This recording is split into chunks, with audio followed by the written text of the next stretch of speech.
Welcome to the Becoming Superhuman podcast, where we interview extraordinary people to bring you the skills and strategies to overcome the impossible. And now, here's your host, Jonathan Levy. This episode is brought to you by the all-new Super Learner Academy. Check it out at becomeasuperlearner.com and enter the coupon code PODCAST for a very exciting discount.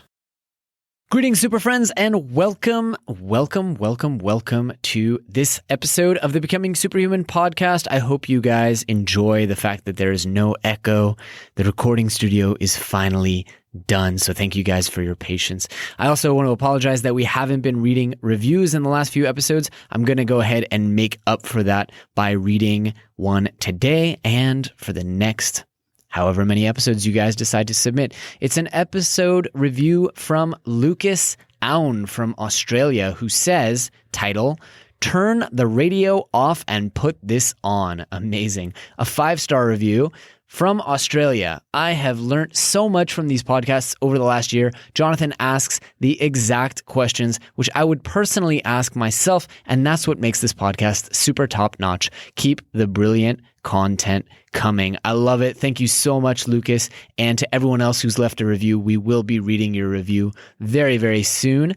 On to today's episode. You guys, today we are joined by Kevin Warwick, Deputy Vice Chancellor of Research at Coventry University and former Professor of Cybernetics at University of Reading. Oh, and by the way, he's also considered to be the world's first actual cyborg, having connected his nervous system to the internet nearly 15 years ago. But don't worry, guys, we will get to that later on in the second half of the interview, because Kevin is actually one of the leading researchers in artificial intelligence, robotics, and biomedical engineering. He's actually authored and co-authored more than 600 research papers and written or edited 27 books, including Cyborg, QI, The Quest for Intelligence, and In the Mind of the Machine. He's also received doctorates and awards from, honestly, more higher learning institutions than I have time to list today. But one of the interesting ones is that the Institute of Physics actually selected Kevin as one of only 7 eminent scientists to illustrate the ethical impact of their scientific work. The others, by the way, and this is an incredible list, were Galileo, Einstein, Curie, Nobel, Oppenheimer, and Rotblat. You may also have seen Kevin's work in the National Geographic Documentary, I&nbsp. This episode goes far and wide, guys, and it might be one of the most mind-blowing episodes we've ever done. Kevin and I talk about artificial intelligence and what it means for humanity. We talk about cyborgs and what possibilities technology holds for us in making us truly superhuman. We also discuss the future of learning, which I find very interesting, and we even start to understand what it would look like when, and not if, a new species of humanoids roams this planet. All in all, it's an incredibly fascinating episode that will bring you up to date on the cutting edge of technology and help you understand how, in the future, we will truly become superhuman. So now, without any further ado, let me present to you Mr. Kevin Warwick.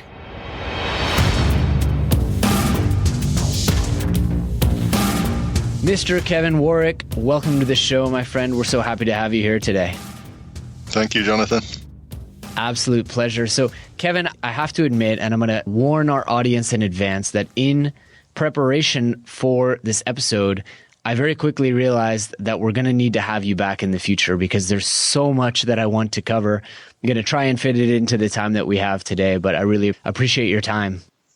That's great. Well, I look forward to speaking with you. Yeah. Awesome. So, Kevin, tell us a bit about yourself in your own words. I tried to cover it a little bit in the intro that I recorded, but I don't think I did justice. So tell us how you first became interested in robotics and artificial intelligence.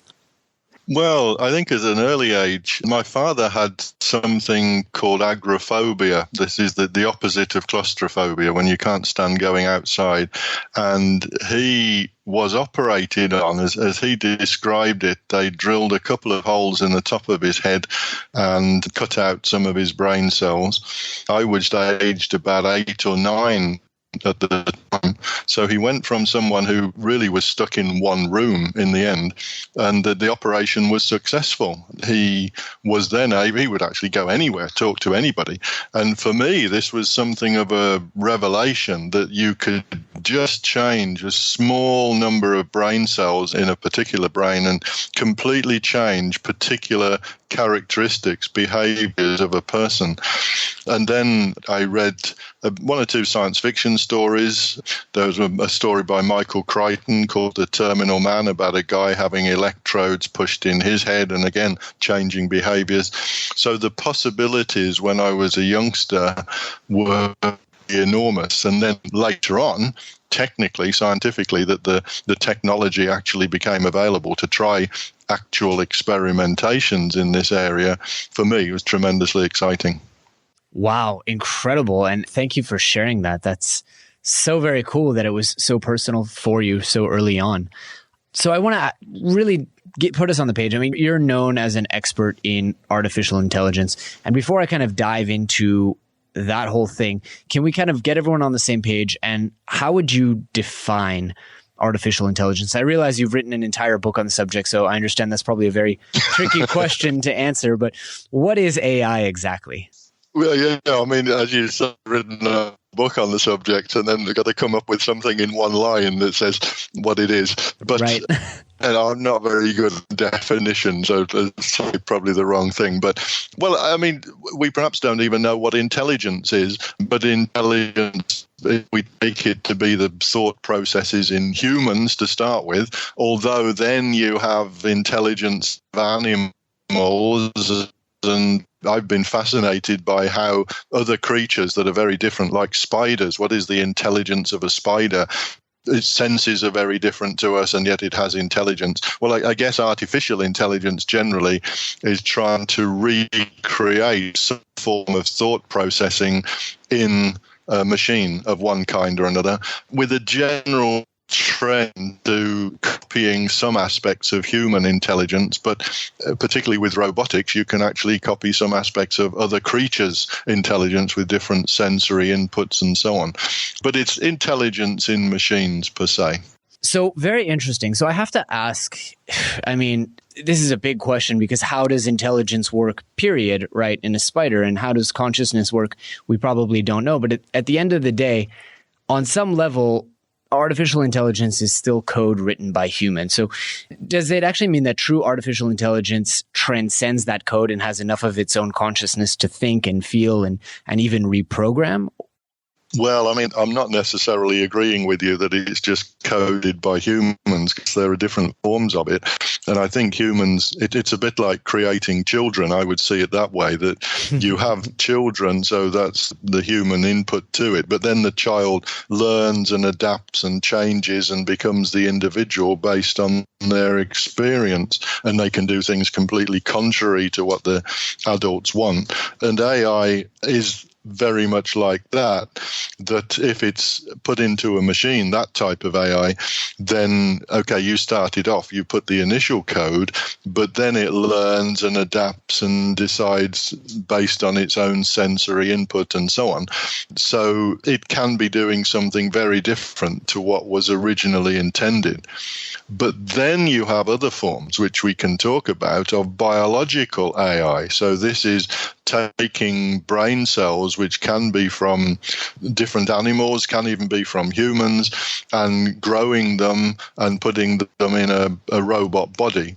So there, you're not really coding anything at all. You're just squidging a bunch of brain cells and feeding them and keeping them at the right temperature. And off they go and develop as per normal brain cells, which is what they are. It is a form of artificial intelligence because it's a robot and you've got a brain, but it's a brain as we do know it rather than as a computer brain. That's fascinating. So I really like the analogy of a child and how a child can grow up to have very different views from its creator, its parents. Do you think that's why folks like Mark Andreessen and Elon Musk, who are such preeminent technologists, do you think that's why they're admittedly very scared about AI? Oh, yeah, and I think they're not on their own by any means. It's been something for people who are technically in the field, Ray Kurzweil, myself even, for quite a few years. When you look at AI per se, what it actually is, because it can make decisions for itself, then there's a danger to it. There's no question about that. When you look at the use of AI, particularly in the military domain, you're giving a machine directly weapon systems that can physically affect humans. But then in terms of the financial sector, you're giving machines a different weapon, a financial thing that can completely change the lives. Suddenly the machine decides to buy coffee from Brazil instead of Africa, and thousands or millions of people are directly affected by a decision of a machine based on what it's learnt and what it does. So I think it's right for people to be scared or worried that it could get out of hand, that somebody could make a mistake and it could be extremely dangerous. And it's irresponsible for anybody to say, no, there's no problem at all. We can switch the machine off. It's a load of rubbish. And I think such people should be locked up. Wow. Okay, so that's really interesting because I know you've also done quite a bit of work on the ethics around the technology. In fact, you were awarded a very prestigious award on your thinking about the ethical impacts of technology. So let me ask you this. Will we be able to create safeguards, or does that kind of negate the open-ended possibility of artificial intelligence? And if we are able to create these safeguards, what do those kind of look like? Yes, I mean, this is something Isaac Asimov wrestled with, of course, in I, Robot many years ago. And there he had rules for robots, which I think he could see the ethical problems that could actually appear. And to be honest, they have actually appeared with the dangers we've been talking about. The point is, could we actually put in Asimov's rules or something like that? Should we say, right, every artificial intelligence that is created must be under these rules and you must do it this way? Well, take Asimov's rules. The machine can't, number one, machine can't harm a human. Oh, yeah, but the machines we actually develop, military machines, that's exactly what they are intended to do. They break rule number one that Asimov came up with. To be honest, as soon as you go into the military domain, any concept of rules that safeguard humanity from artificial intelligence are completely destroyed straight away. If the machine has to protect itself in some way, if the machine has a goal to go and destroy a particular target, whether that involves humans or it doesn't, and instantly you're handing over the rules to the machine. Effectively, it's making its own rules. So I think theoretically we could, yes, Asimov described, but practically we have no hope at all. Wow. So is the question then, should we put the safeguards on humans and try and limit what humans are able to build in the way that we've limited access to certain types of technologies? I mean, it's very, very hard to get uranium today as a researcher. Yeah. Should we also limit access to AI? Should we be monitoring the kinds of code that technologists are creating?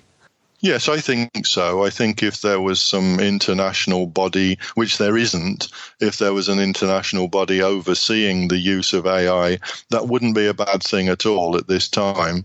I mean, it would need all countries to sign up to it and to be open about what they're doing, which, I mean, there are difficulties with nuclear development. So say weapon systems are always, yes, you are doing this. No, I'm not doing it, that sort of thing. And we've had all sorts of issues in the political domain. But generally, safeguards have been put in place. So if we could do something similarly in the AI field, I mean, it is difficult because, again, we don't really know what intelligence is. So there's all sorts of discussion about AI, what AI is. But the point is, it's the critical factor. I think it's intelligence that puts us humans in the powerful position we're in on Earth in comparison with other creatures. And here we are creating something that is potentially more powerful in many ways than our intelligence. It's sort of writing our own death warrant, really, which is really amazing. So unless we put checks and measures in place to oversee what's going on, then we are just writing the end of the human race as we know it. So I was going to ask you what I thought would be a very pointed question, which is, are you optimistic about the next 100 years of human history? Well, it was that. Are you optimistic about the next 100 years? I'd say, of course, yeah, extremely. It's exciting, and the technology, etc., that's going to be developed is absolutely fascinating. Anything I can imagine, it's going to be hundreds of times different and better than that. But then you threw in about humans, and that's an interesting little rider. There's two aspects there. I'm not so optimistic about humans at all, to be honest. But it depends what you call human. So if we say, well, humans can integrate technology into their body or with them, or can link more closely with it, and they're still humans, then yes, I am optimistic. But I seriously myself, once you start doing things like that and you're tinkering with your own intelligence and giving yourself extra intellectual abilities, making your brain perform in a much better way, then I'm not sure that you can say, yes, you're still human. And hence, there's the field now of augmented humans or post-humanity and all areas there, which transhumans, I think, would be perhaps one of the most widely known fields, or looking at humans developing into something more, something extra. So I'm very optimistic of such entities appearing and performing. So it's really grabbing hold of the artificial intelligence where we're seeing potential problems and getting it to work for you rather than against you, having some of it literally in your own head rather than having its own powers separately and doing something quite nasty to you. It's so interesting. You know, we had Aubrey de Grey on the show, and great guy. Yeah, great guy. And he kind of picked on me. He's like, Jonathan, you need to stop watching so many, future apocalypse movies. But it sounds like in the case of AI, a lot of these movies have played out these scenarios, and a Terminator-like reality is wholly within the realm of possibility. Oh, yes, very much so. Oh, I think when you look at things more recently, Westworld, but The Matrix was spot on in many ways. The time traveling is with the Terminator is always a bit of a question. It's in a way central to the film, but in a way it's not. It's a side issue. What I love about the Terminator is that whole issue. You can't bargain with it. You can't reason with it. It's thinking in its own way. And I think that is critical for people to realize that you're looking here at a robot that has its own brain, that has its own sensory input, that has its own set of values. And you as a human, far from being something, I think this is a human, I've got to be nice to this human, you're something that could destroy it. You're a danger, you're a threat to it. Mm-hmm. So you are on the radar of that entity as a danger, which is not putting you in a very good position, really.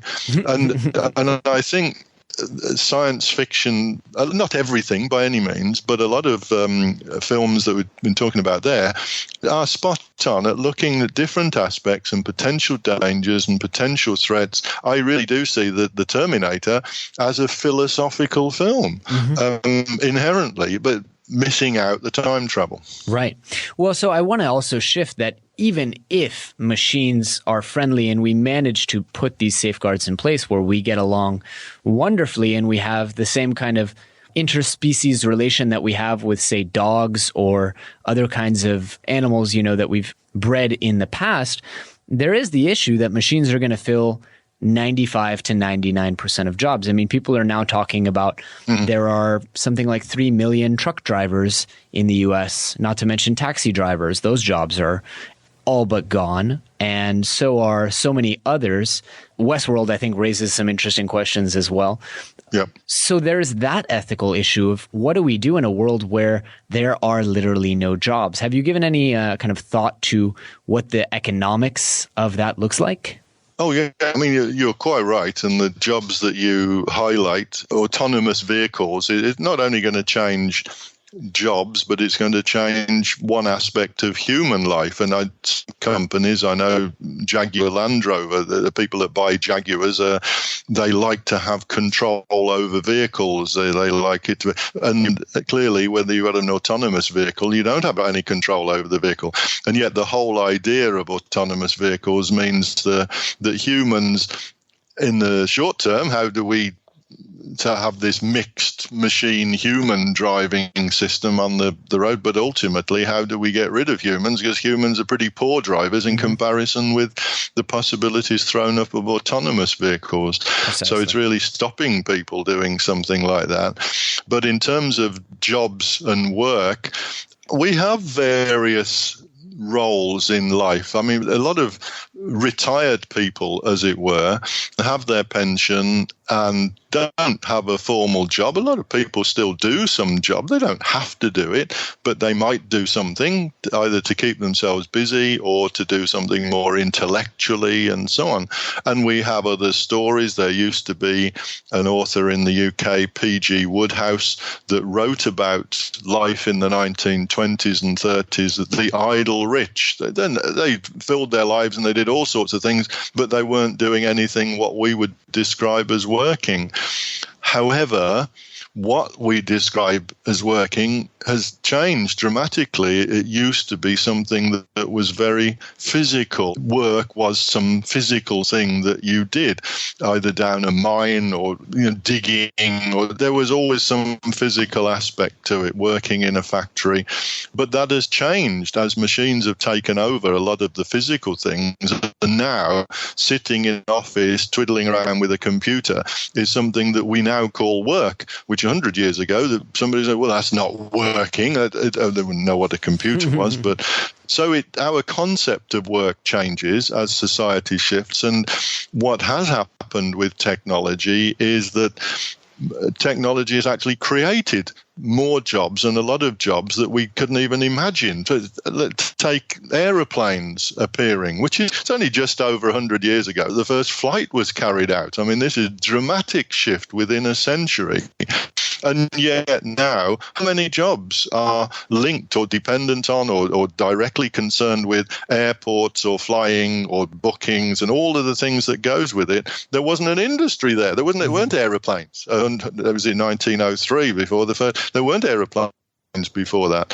So I think you get changes, but what we refer to as jobs, what we think of as jobs, either we can't even imagine at the moment, or they're a very different form to what we were thinking. But I do think we have to start looking at the possibility of some sort of social networking for sustaining life that is not directly dependent on the job you do and the amount that you're paid for that job. It's quite a Victorian way of looking at things. You do a job, you get some money for that job, and that's how you exist.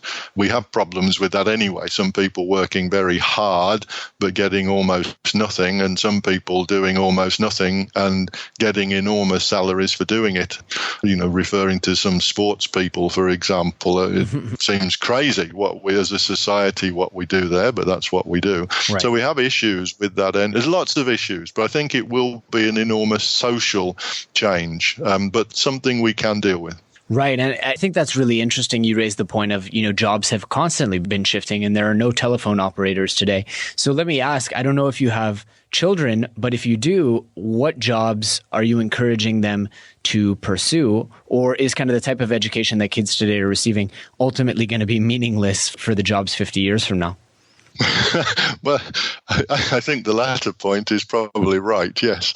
it probably needs some technology awareness at least. But my own children, my daughter is a social worker. That's something she decides. She likes helping people. That's her choice, and I'm proud that she's chosen to do that. And my son is a teacher of English at a secondary school. Again, he likes the teaching side of things. So they've decided what they want to do. It's interesting when you look at those jobs, you know, you say, oh, well, we're always going to need social workers and teachers.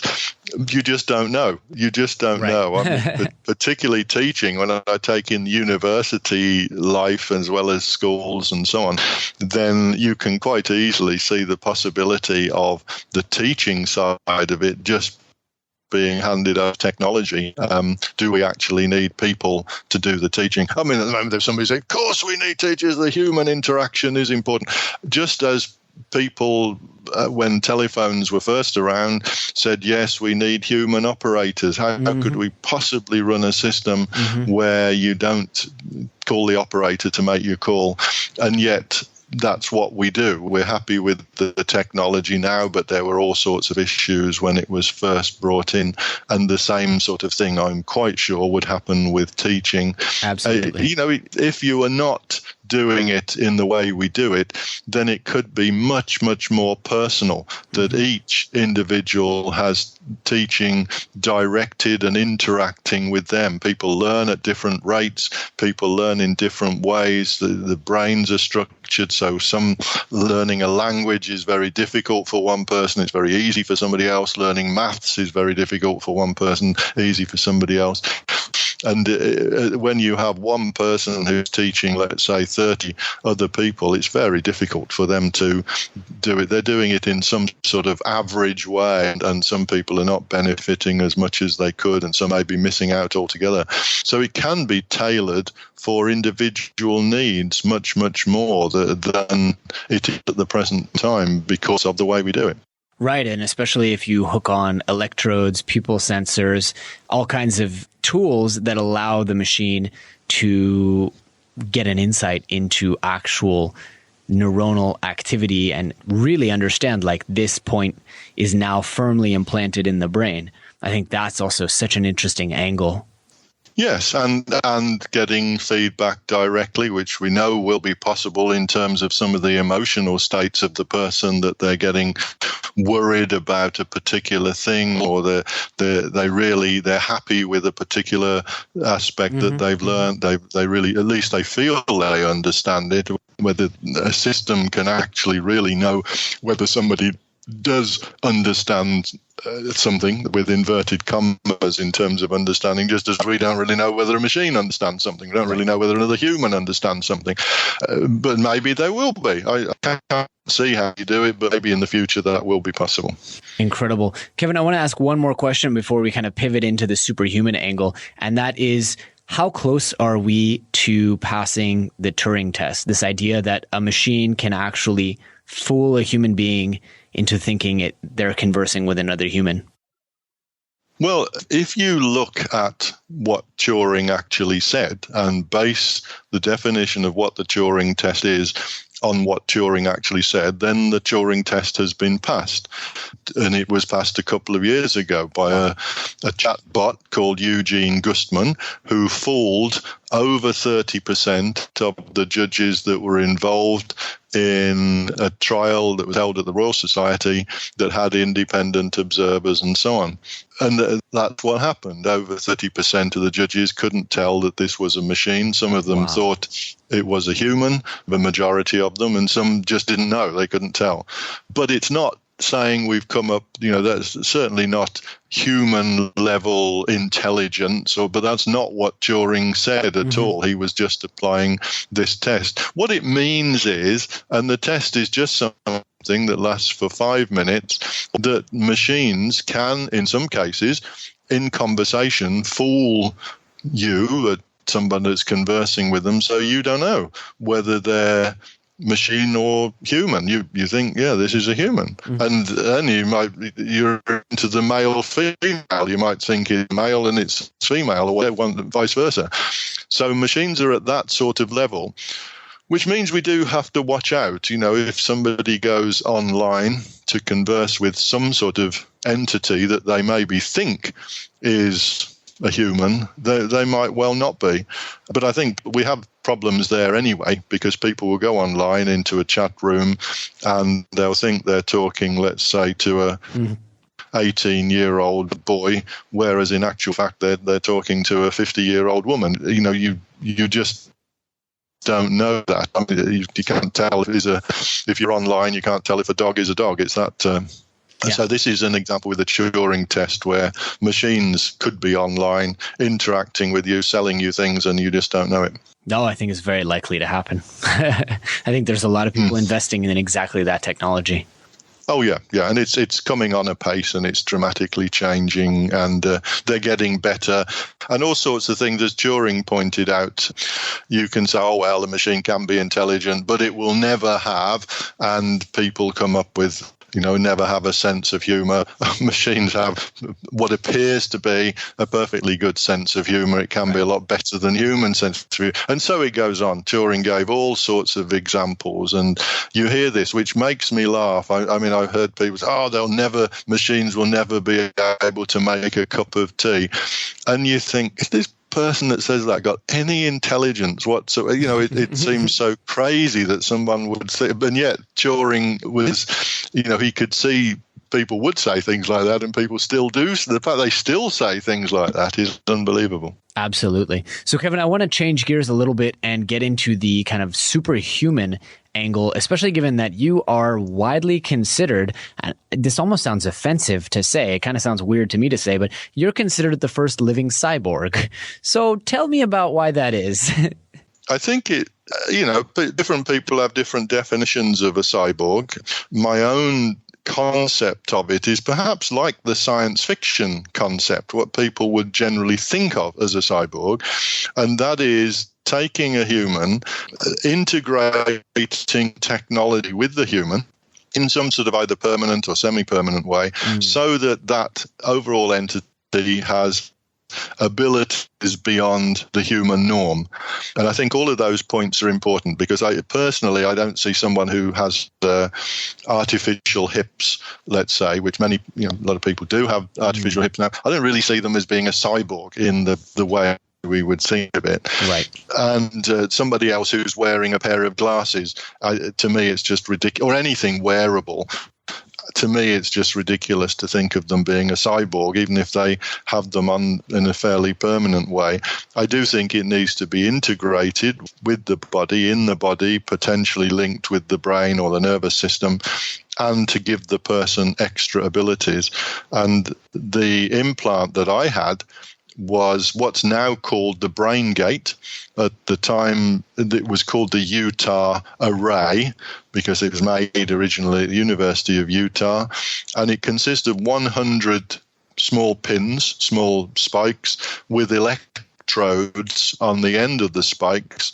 And this array was fired into my nervous system in my left arm, the median nerve fibers, to my nervous system with the computer, and hence onto the internet. Wow. Bidirectionally, and that's important. So signals from my nervous system could go to the computer and back the other way. And we did a whole series of experiments to show, to show abilities beyond the human norm, as well as doing some experiments that were perhaps more directly concerned with therapeutic possibilities, because we were looking also, could this implant be used to help people that had one problem or another? So that's interesting, because in my research, I didn't realize that it was bidirectionally. I knew that you were able to control a robotic arm to simulate your actual movements, but you're saying someone could run a command somewhere and move your arm. Oh, no. What I mean, you've got the first part. Yes, my signals from my brain could move a robot arm. But what I'm saying is, when the hand in the robot arm, for example, gripped an object, we were able to get signals from the fingertips and feed them back into my nervous system so that I could feel, in the sense of electrical pulses that my brain could understand, I could feel how much force the hand was applying. So I had direct feedback in that sense. Oh my God. And it felt as if your fingers were feeling. Yeah, well, they were, but my fingers were robot fingers in that sense, yes. Oh, my gosh. It was a simple signal. It wasn't the sort of dexterity. It wasn't the sort of feeling that we have in our fingers, which is they're extremely sensitive. I mean, these were very simple signals, but it was just for experiment. They only needed to be very simple. Yes, it's applying more pressure, less pressure, but pretty accurately what I was doing was what I'll describe as the egg test. People would realize, trying to get the robot hand, which was an extension of my nervous system. So it was like my hand, but trying to get that to just grip an egg so it didn't apply too much pressure, but was able to hold on to it. And that was very successful. Wow. The added bit, though, that was done via the internet between the United States and the UK. So it was extending my nervous system over the internet, which, purely for distance, to show what we were trying to do, to explain it a bit more, was across the Atlantic Ocean. Incredible. I mean, it could have been just in the lab. We could have just done it in the lab, but then people, it was just in the lab, grumble. So this was showing you can do it physically. It's just using the power of the internet, that's all. Incredible. Okay, so where do you see this technology going? I mean, it's pretty obvious we'll be able to control things, maybe even see things remotely. 50 years from now, where does cyborg technology take us? How do we modify our bodies to enhance us physically and mentally? Well, for me, the big thing is communication. I think with firstly the telegraph and then the telephone and now social media, that's completely transformed in the last century or so. And that I see as being the big way to go. When you look at how technology communicates, it's far superior to how humans communicate. We use technology to improve what we're doing, such as telephones or such as Skyping or whatever we have. We're using technology. But we still have problems with the interface. We still have enormous problems getting signals from the human brain onto the wires and getting signals from the wires, or if you're just speaking, you're sending highly complex electrochemical signals from your brain which link to your thoughts and emotions and feelings, and you're converting them in speech to mechanical signals, pressure waves. Mm-hmm. Oh dear, this is old technology that, okay, we evolved with it, but come on, we've got better than that now. So it's just taking that one factor. Let's look at sending signals from brain to brain. Let's at least try and be in the same league as computers. So otherwise AI will leave us behind simply on a communication basis.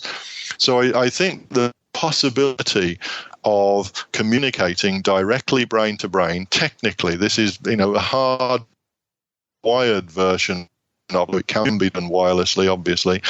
I think that, and if we're looking at 50 years, will completely transform the way we communicate. I don't honestly believe people will have problems with having implants if they allow the person to do a lot more than they can do at the present time, and communication will be the big one. I've had a few very interesting lucid dreams around this where it's kind of a pathetic thing that this is where I went when I achieved lucidity, but I was like, I wonder if I can send emails from within my dreams, and I wonder if I can communicate with people. And I started just firing off emails, and it's really interesting to think that it could be very possible to hack the brain in such a way that we can actually interface with the internet, and you never have to wonder anything anymore. We extend our memory to millions and millions of petabytes of data that's on the internet, but also that there could be a faster way to directly transmit understanding without language. Yes. I mean, outsourcing the memory is we do it in a way. We do that to some extent by, using even notepads and writing something down and computers. But Wittgenstein came up with the whole concept that we think in languages. I'm sure the philosophers listening in will say, no, that's not exactly what he did. But people have the concept that we actually, I don't believe that we do think in a language. I think we think as we do in our own feelings and ideas and concepts. And in order to communicate that with somebody else, we have to put it in a specific structure that fits with the sort of world we live in, that fits with speech, that fits with the means of communication that we have. And we see that changing now, even in social media. Now people will use some, form of the language that they've modified a bit, but now we see smiley faces and all sorts of indications which are giving some sort of idea of the emotions that the person's feeling, if they're happy or sad, which otherwise would not be there. And I think it's taking it a stage further. This is just simply the next step, that you're communicating not just in some sort of structured form to get over understanding, but you're communicating in terms of colours and images and feelings and emotions and all sorts of things to give a much, much, much richer form of communication. Right. People often give me pushback when I talk about speed reading and memory and how your brain can actually process a lot of information much quicker than it could, as you said, with this mechanical communication of moving sound waves. And people often kind of push back on that. And the example that I gave in my TED Talk is when you step out into the road, you don't think that red car is coming way too fast. I need to take a step back. You process, plan, analyze, do some pretty intense geometry, and then immediately take a step back. And all that happens in milliseconds. And it's exactly that. Yeah. If you could transmit an understanding from someone that, hey, my flight is delayed, and suddenly you don't know how, there's no language around it, but you understand that you need to go to the airport at 3:00 instead of 2 because you just got a message from someone, that's pretty incredible. Yes, and I think the whole possibility of getting the message across in a more, let's say, but much more information content, I think the brain will be able to take it, no question. And it will be exciting to, we can't say, how will it work exactly? Well, we don't know until experiments are carried out and we try it. We can guess, maybe it will work like this, maybe it will work like that. But until we actually get there, we simply don't know. And that, if you look at the communication means we've had, if you went back 150 years now and said, well, I think the telephone is possible, if we were talking to Alexander Graham Bell, if you'd have then said, right, how is it going to work in society? How many people are going to have telephones? How will we communicate over the telephone?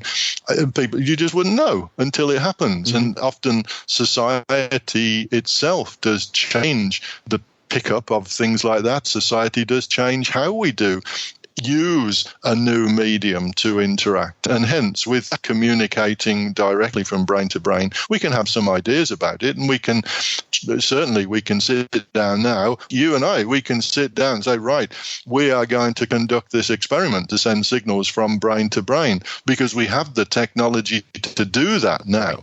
But what that will mean when we've got millions upon millions of people communicating in that way, I don't think we have much of an idea at all. Wow. So that almost kind of negates the next question I wanted to ask, but I do want to do that thought experiment where, what I do for a living, Kevin, is I teach people how to learn more effectively. And I fully realize that I'm out of a job within the next 30 years because I really think people are going to download knowledge. And I also think, look, if you're wired up to the internet at all times, there are only certain things you need to learn. So I may be helping people learn recreational activities like music and yoga and jujitsu and things that are fun to them. But I have no illusions about the fact that people are not going to need speed reading 30 years from now. How do you think that we will learn? I mean, give us maybe some possible outcomes. In a way, I'm sort of not going to quite answer that question because you're raising all sorts of issues and problems that we've had. And we're going to have even more. When you say you can download knowledge, instantly you're into the question, well, what exactly is knowledge? Right. And we've seen the effect of online knowledge, I will raise it, Certainly in the health service in the UK, I think not just in this country now, people are not trusting doctors as they used to. It used to be the doctor was the guru, and if he said, take this medicine, you got this problem, that you just took it on board. The doctor knows what he's talking about. Now, for some reason, people, including myself, will go online, will read something that's in Wikipedia possibly, or just on an ordinary web page somewhere that says, no, the doctor's wrong. What you've actually got is this, and what you need to do is that. So we have a whole issue now in terms of what is knowledge and when is something accurate and when is not. I mean, some things in Wikipedia, I would tell you, yes, it's pretty good. This is quite a good description. Other things, you look at it and, my God, this is not, it's a very biased viewpoint and so on, but you get that with any knowledge base. How are we going to deal with that? I don't know. And it's enough of a problem now, and we have all sorts of issues and so on. But there is a potential for downloading it, but it does mean that who controls the downloading will not just be controlling the technology and how it happens, but will be controlling a lot of the ways in which people think, and will be able to infiltrate the person's knowledge base so that they think in very different ways to the way someone else might want them to think. So it's going to be very, very powerful. Who controls the knowledge will control what happens on Earth. Incredible. And that also raises this really big question, almost the kind of Elysium question is, I mean, so there is going to be an issue where pretty much everyone is going to be out of work. And so how are we going to distribute wealth? But there will be people who have wealth from, I mean, there are people today who have wealth from the 1910s. And so it raises this question of who gets access? And do you think it'll ever become cheap enough that everyone can get access to all of this technology? I think the latter question, more than likely not. I mean, even if you look now at society, there are a lot of people around the world. If you look on a global scale rather than a particular country, a lot of people around the world that do not have any sort of telephone at all and don't have any access. They probably don't even know what a telephone is in some places, don't have any access. They don't have a vehicle of kind. Some of them don't have what you'd describe as basic living accommodation. And whereas at the other extreme, then you have people, multi-billionaires that have so many vehicles, they don't know what to do with them, that have telephones. It's ridiculous if they don't have one in every room or whatever. So you have extremes. Society really has been stretched. But it is a bit like an elastic band. So far, it has been stretched, but it is still humanity with enormous extremes. What I think we might see here, where there are intellectual upgrades going on, that somebody is being made much more intellectually aware and their brain is operating in a much more powerful way. Whereas if we look at the other extreme, we're to the person that doesn't have a car and doesn't have a telephone and they're not got any upgrades at all, then are they different species? Exactly. Is the question. Yeah. This person that's upgraded, are they something completely different than the person? At the moment, it's pushing it. It's starting to push it now. People will talk in different ways and have different values and what they expect and so on. But this clearly is taking the piece of elastic and it's pulling it so much that it breaks in the middle. Wow. You end up with two pieces of elastic. And that's where we could be, not just the digital divide, but literally, breaking the elastic, which we have different people that have the implants and have intellectual abilities well beyond as in terms of the way the brains function, and other people just, they're still humans. They haven't had the upgrades. Wow. So it's interesting that you say that, because I was immediately taken back to this book by Yuval Noah Harari, Sapiens. And one of the first major wows in the book is actually, we always think that there were Neanderthals and then there was us. And in fact, there were three. And that Neanderthals existed with our kind of ancestors at around the same time, which is why some people have up to 2% Neanderthal DNA, right? And you realize like that wasn't just them all dying off because whatever, it was natural selection, meaning we violently killed like a massive genocide of two other predecessor species.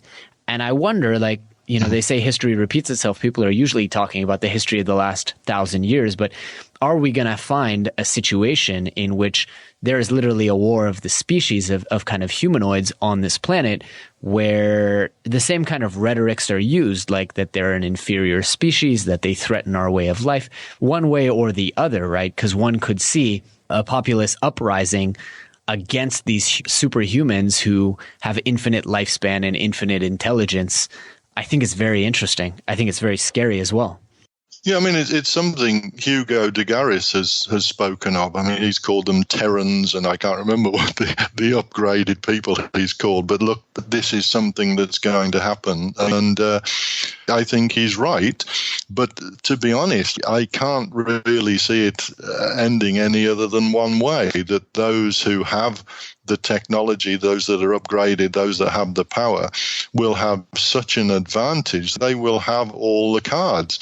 Right. And those that have just stayed as humans will have almost nothing. So it's when you were asking the question before, am I optimistic for humanity? No, I'm not.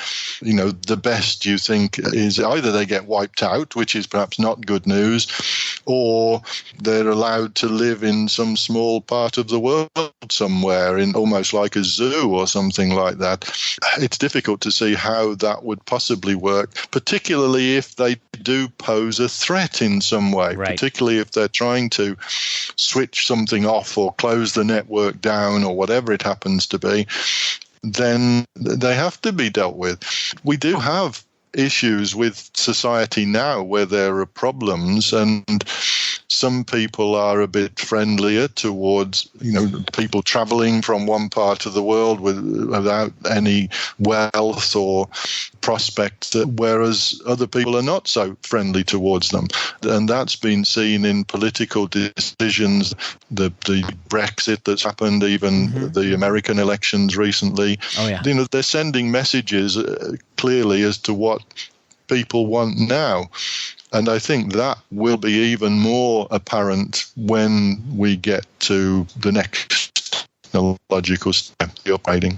It is interesting because we certainly do not have a history of tolerance even within our own species. If you look at the legacies of slavery, the number of genocides, imagine if those people were even 1 degree of separation to the point where they don't look, even more than skin color or religion, they look different and they behave different and they have different abilities. I think we're going to see violence on a scale we haven't seen in thousands of years. Yeah, but it might be a different form of violence because, it wouldn't necessarily be direct warfare. A lot of it can be done via economic means, by restricting the supply of food and so on. It can have, as it is being used, I think, in Syria at the moment, those sort of techniques, methods. There is warfare going on in the traditional military sense, but there's also there's starvation going on and people are being not treated in what you describe as a humane way. Right. And maybe it will be that approach that is already being used now will become more widespread. Right. Well, so Kevin, I know we're running up on time. I do want to end us on a happy note. I think we've good. We've probably saddened our audience and scared them up. So let me ask you, what technologies are you most excited about right now? They're going to be coming out in the next 5 or so years.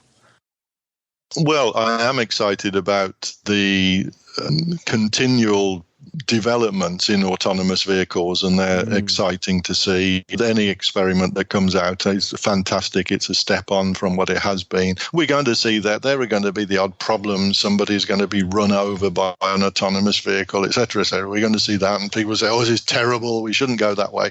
But it was the same with all sorts of technology. People were killed by the first trains and so on. I think there are then some technologies that are bubbling under that may or may not happen, and one of those is the wireless power supply. We have wireless communications, but the supply of electrical power in a wireless form. And there are a number of research groups around the world working on that. And it's looking quite exciting. That will completely transform how we power vehicles, maybe how we power aeroplanes. Instead of the combustion engine of one form or another, we can power them remotely, electrically. And that's exciting because it will change society in many ways. And then the sort of technologies we've been looking at, any interface between the human brain, human nervous system, and wires, really does offer up the potential of extending the human nervous system over the internet, so the person's brain and their body don't have to be in the same place anymore. And that really liberates how we are. The person's brain becomes the vitally important thing. So, all right, perfect. That is a very happy, kind of optimistic note to end on. I want to ask you one more question before our closing question, which is, where can people learn more about you and get in touch with you? I know we're going to be linking to your 3 books that you've written for kind of public consumption in the blog post, but where should we send people?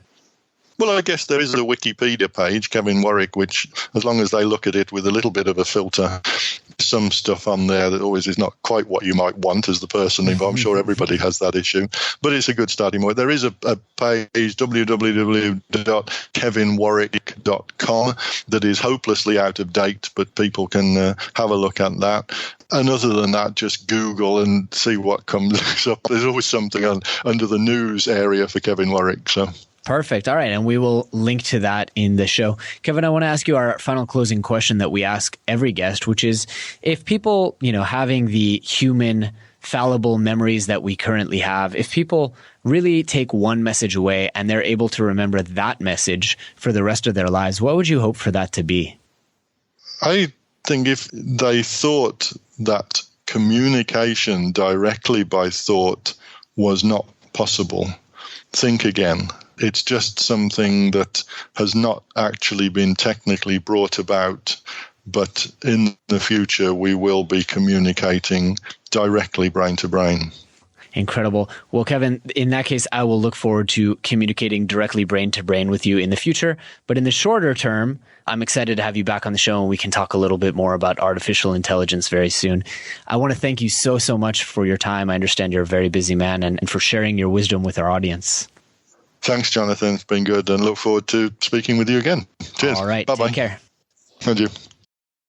All right, super friends, that's it for this week's episode. We hope you really enjoyed it and learned a ton of applicable stuff that can help you go out there and overcome the impossible. If so, please do us a favor and leave us a review on iTunes or Stitcher or however you found this podcast. In addition to that, we are always looking for great guest posts on the blog or awesome guests right here on the podcast. So if you know somebody, or you are somebody, or you have thought of somebody who would be a great fit for the show or for our blog, please reach out to us either on Twitter or by email. Our email is info@becomingasuperhuman.com. Thanks so much. Thanks for tuning in to the Becoming Superhuman podcast. For more great skills and strategies, or for links to any of the resources mentioned in this episode, visit www.becomingasuperhuman.com/podcast. We'll see you next time.